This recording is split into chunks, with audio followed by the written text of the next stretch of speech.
আসসালামু আলাইকুম। সবাই কেমন আছেন? গরুর গোশত রান্না করা হবে। তার জন্য কিন্তু মসলাপাতি দিয়ে একসাথে ভালোভাবে মাখিয়ে তেল ভেজে নেওয়া হবে। এটা হচ্ছে আমার বাবার বাড়ির একটি ব্লগ ভিডিও। অনেকদিন পরে একটি ভিডিও আমি দিচ্ছি। মাংসটা সুন্দরভাবে কষিয়ে আসার পর কিন্তু পরিমাণ মতো করে ঝোল দেওয়া হয়ে গেল। তারপর কিন্তু আমাদের বাচ্চারা পুকুরে নেমে গেল। তারা সাঁতার শিখবে। সবাই একসাথে হওয়ার মজাই কিন্তু আলাদা। সবাই সবার জায়গা থেকে ছুটে আসে ঈদের সময়। আর এখানে আমার ভাই ব্রাদার যারা আছেন তারা সবাই নেমে গিয়েছে মাছ ধরার জন্য। তো সবাই অনেক পরিশ্রম করতেছে মাছ ধরার জন্য। আসলে এই মুহূর্তটা খুবই উপভোগ করার মতন। আর বাড়িতে গেলে বিশেষ করে সবার সাথেই এই আনন্দটা ভাগাভাগি করে নেওয়া হয়। বিশেষ করে আমার বাবার বাড়িতে কিন্তু জয়েন্ট ফ্যামিলি সবাই একসাথে হয়। তো সবাই খুব আনন্দ করে বাচ্চারা আর আমরাও খুব উপভোগ করি এগুলো।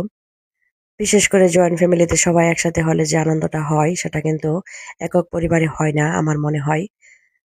তো মাছগুলো কিন্তু মাশাআল্লাহ আলহামদুলিল্লাহ অনেক মাছ উঠেছে।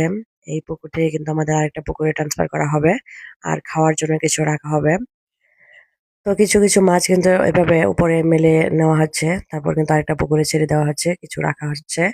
আমার এক ভাই কিন্তু মাছগুলো বাড়িতে নিয়ে যাচ্ছে। এখানে বাড়িতে চলে আসলাম। তারপর আমার ভাইয়ের বউরা কিন্তু রান্না করছে। তারা সবাই একসাথে কিন্তু মিলেমিশে রান্না করে মুড়ি মাখানো হচ্ছে, সবজি কাটা হচ্ছে। তো আর আমার ভাইয়ের বউরা কিন্তু বাড়িতে আসলে সবাই একসাথে মিলেমিশে কাজ করে। তারা কিন্তু আবার আরেকটা পুকুরে নেমে গেছে।